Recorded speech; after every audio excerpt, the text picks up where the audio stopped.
Okay, shall I start? Okay.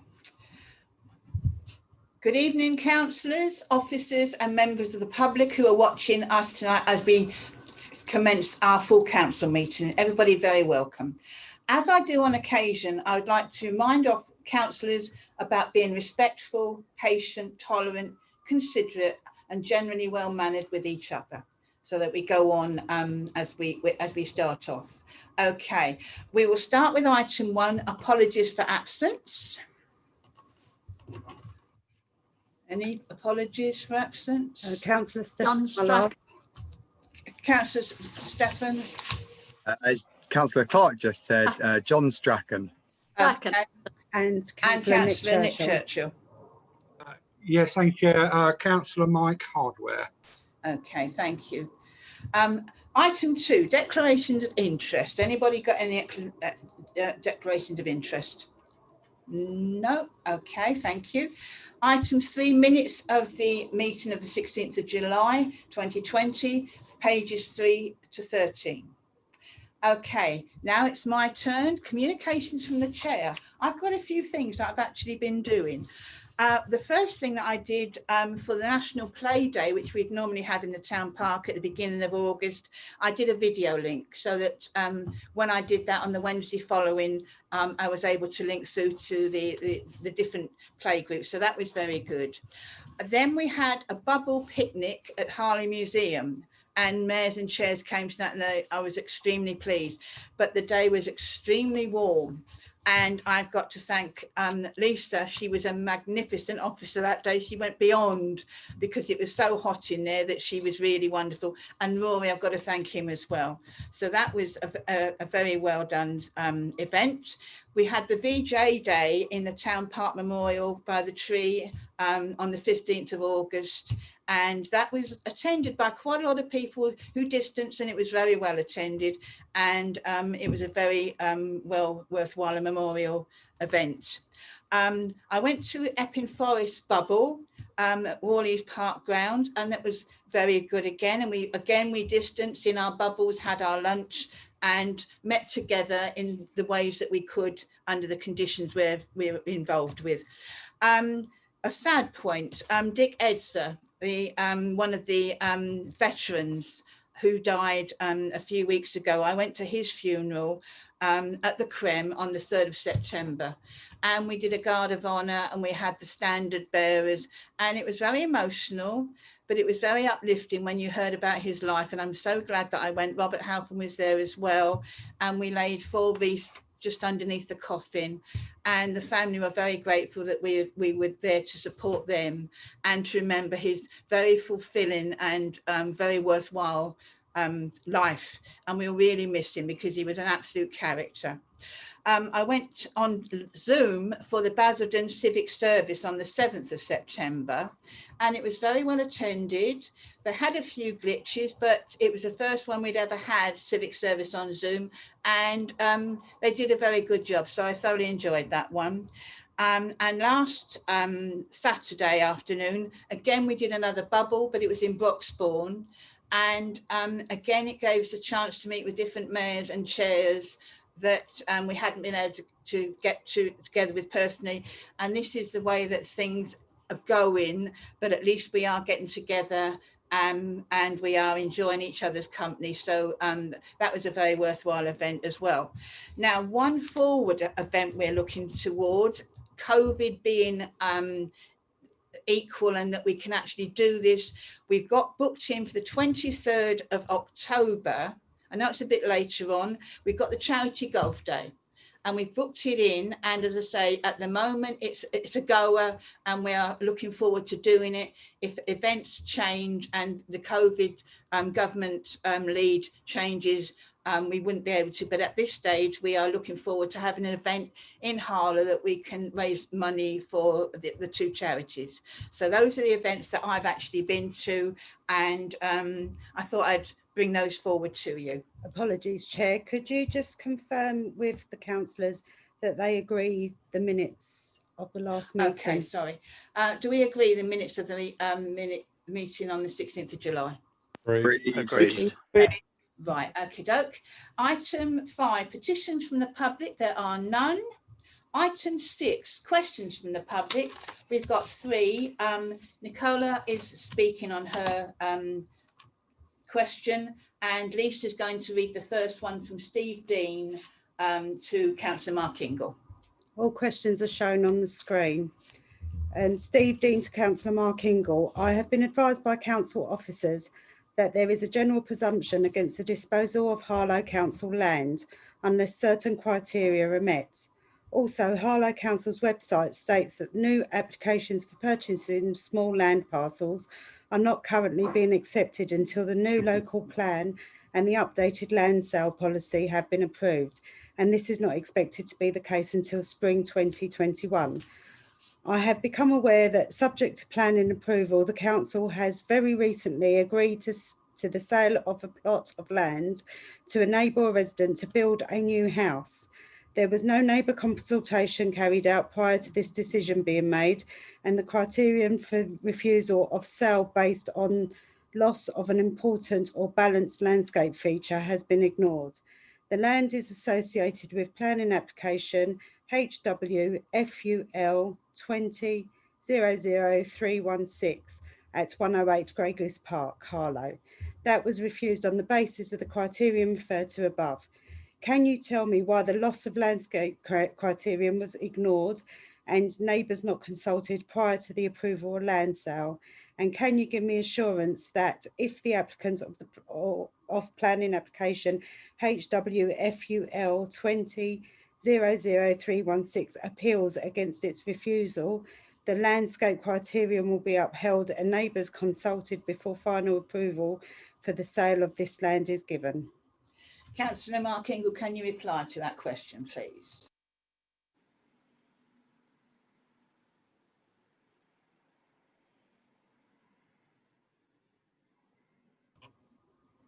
Councillor Ingle, you're muted.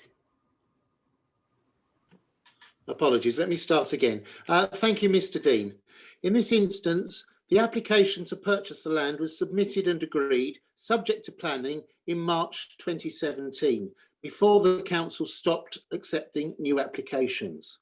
As part of the land sale application process, officers consulted with the council's landscape and biodiversity officer, and the criteria for the loss of an important or balanced landscape feature were fully considered. The initial land purchase application included areas marked A, B, C and D on the attached plan. Following consultation with the council's landscape and biodiversity officer, the council refused to sell the area A, as this would lead to loss of an important landscape feature, and refused to sell the areas B, C on other grounds. The council decided to sell the area marked D only, an area that was not considered by the council's landscape and biodiversity officer to constitute an important balanced landscape feature. In regards to the neighbourhood consultation, it is the land application case officer's decision whether to carry out neighbourhood consultation. In this case, it wasn't considered necessary. It should be noted that land sale and planning processes and criteria are different. The decision to sell the land is given before the planning application is submitted, although only provisionally, as it's subject to obtaining planning approval. The council therefore ensures that both land sale criteria and planning policy criteria are met. If the planning application is granted on appeal, the council will proceed with the land sale. Thank you. Item two on these questions is from Nicola Pearce, and this is to Councillor Danny Purton, and Nicola will now read her question out. Evening, Chair. Following consideration of my petition at full council on the 11th of July last year, the council approved 10 projects totaling 134,000 to improve landscaping within Church Langley. 1 year on, can you tell me how many of these projects have been delivered and how much has been spent so far? Thank you. And the reply from Councillor Danny Purton. Yes, thank you, Chair. In reply to Nicola's question, The schemes set out in the report were based on a discussion between Councillor Simon Carter and officers, appeared reasonable, and were given budget estimates by the Environment Client Team. Councillor Simon Carter was engaged in discussion with the officers about practical implementation of the proposed schemes, which should be given priority, what precise works should be done in practice, land ownership and interaction with other proposed schemes. It was anticipated that practical works could be carried out during 2020-21. Unfortunately, no further progress with any of the schemes has been made since the need to respond to the COVID-19 crisis. However, the funding remains available and the council will continue to pursue these schemes or schemes of a like nature within the approved budget envelope as circumstances permit.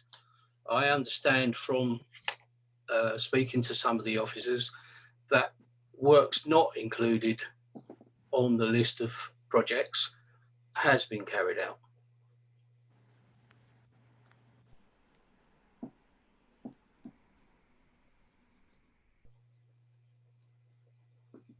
All right, Nicola, can you tell me if you've got a supplementary that you want to ask Councillor Purton, please, dear? Yes, I have. Okay. Yeah, before we proceed, can you hear me, see me? Yep. We have seen your hands up, Simon. Yeah. On point of order, 1613, I'd like to make a personal statement in relation to that printed answer. But shouldn't that come after the supplementary that Nicola's asking, because it's her question?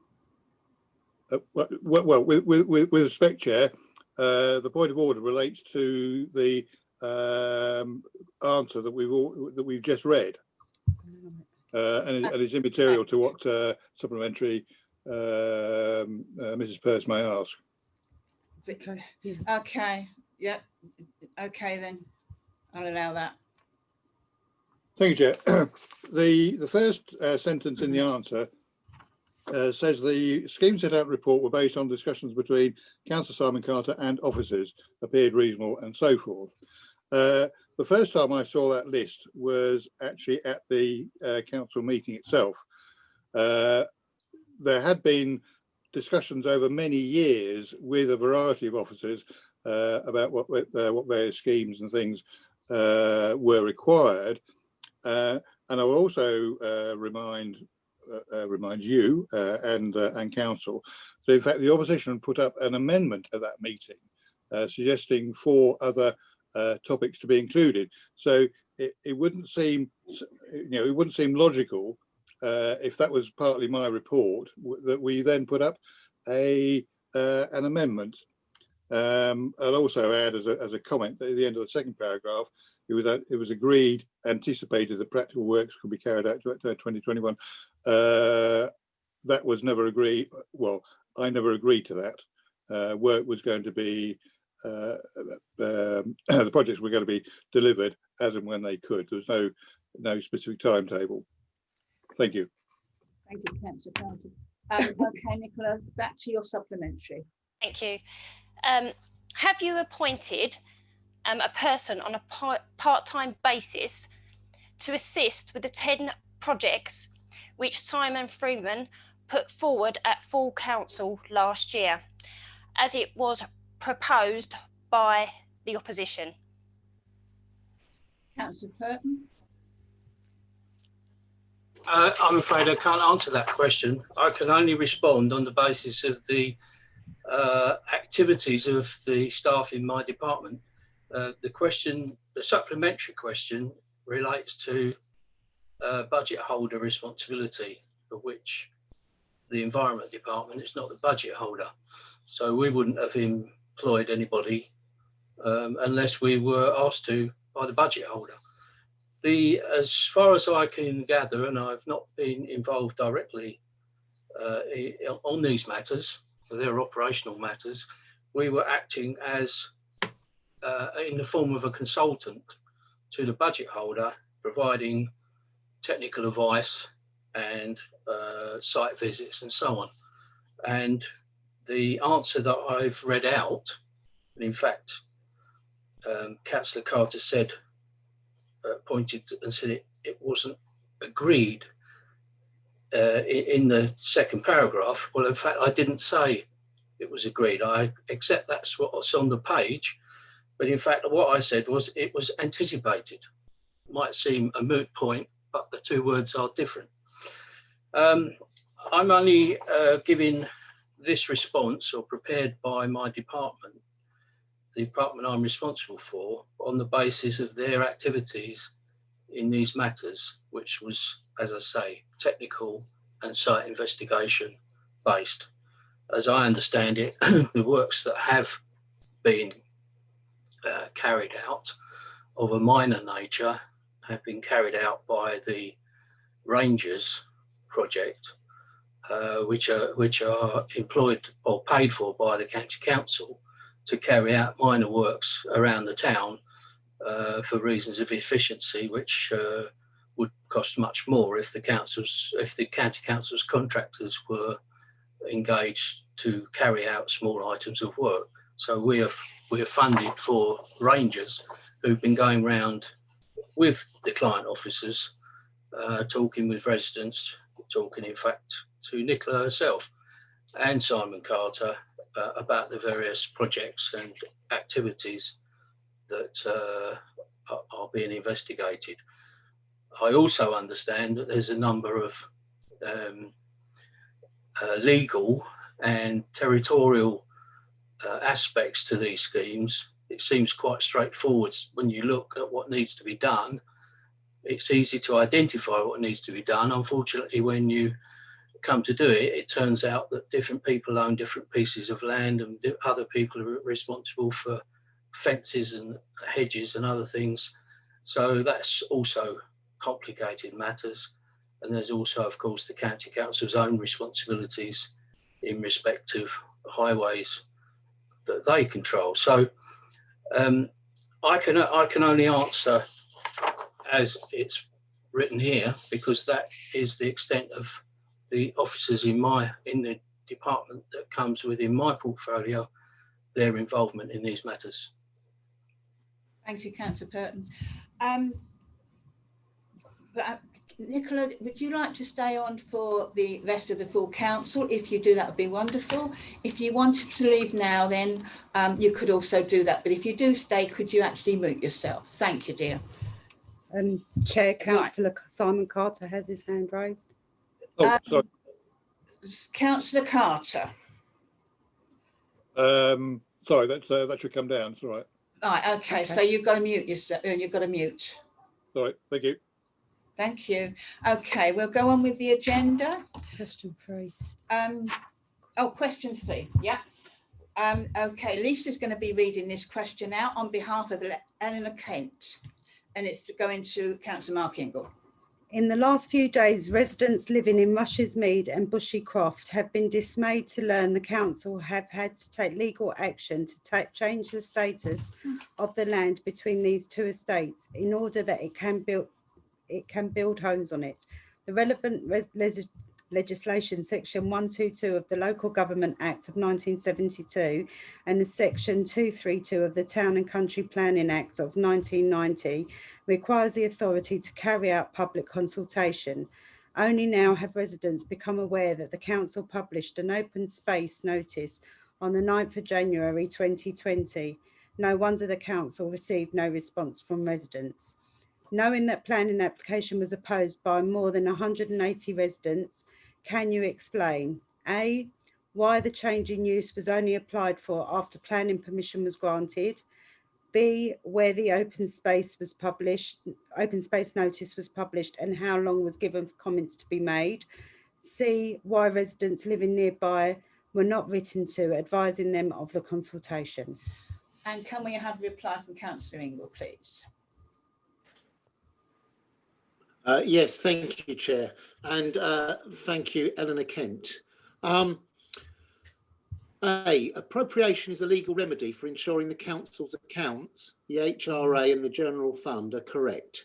In relation to Bushy Croft, The change of use to that of housing is to accommodate the proposed new use of the land as housing land. This involves transferring the management of the land to the council's housing revenue account. The reason that the appropriation process was pursued after the grant of the planning permission is that appropriation for the purposes of the new development could only be safely pursued once the planning permission for that development had been granted. B. On the 9th of January 2020, an open space notice was displayed for 2 consecutive weeks in the local newspaper, the Epping Forest Guardian, on the council's website, and was physically displayed in the reception area of the Civic Centre. The purpose of the open space notice was to appropriate the site for housing purposes. The closing dates for comments was the 7th of February 2020. No objections were received to this open space notice. Harlow Allotment Society did respond to request further information, which was supplied to them. And C, the council undertook all the legally required consultations in relation to the appropriation. Thank you. Thank you, Councillor Ingle. Item 7, sorry, questions from councillors. There are none. Item 8, motions from councillors. Again, there are none. Item 9, references from Cabinet and committees. Do we have a proposer on this item? Yes, I propose that, Chair. And do we have a seconder? I second that, Chair. Thank you. Is there anyone who disagrees with item 9A and B? No? Okay, so we can put that one through. Thank you, councillors. Okay, we're now on to item 10, and this is reports from officers, and there are none. Item 11, minutes of Cabinet and committee meetings from A to G, and that's for noting, councillors. Noted. Noted. Noted. Thank you. Item 12, matters of urgent business. Councillor Danny Purton wants to read out a statement, and then Councillor Joel Charles wants to comment on that statement. Okay, Councillor Purton, if you'd like to read the statement. Okay, where's he gone? Councillor Purton, you're muted. Sorry, I'll start again. Thank you, Chair. I informed Cabinet last week that Harlow Council had been extremely concerned at the activities taking place at the Chequers Public House since the reopening of the pubs that took place at the beginning of July. Whilst most premises in the town have made strenuous efforts to comply with the regulations, this has not been the case at these premises. I explained that the powers with which to address the situation directly were unfortunately not available to Harlow District Council, and so we had been working on a daily basis with Essex Police and Essex County Council to constantly review the ongoing situation, amass critical evidence, and continue to press for the use of available powers to be initiated. I'm announcing this evening that following a multi-agency review held in the Civic Centre yesterday, Essex County Council Public Health Team have today issued a Community Protection Directive in respect of the Chequers Public House in Market Street, Old Harlow, which is in effect the final warning before a closure order. Close monitoring of compliance with COVID regulations included in the directive will continue, and the further evidence gathered will inform future action.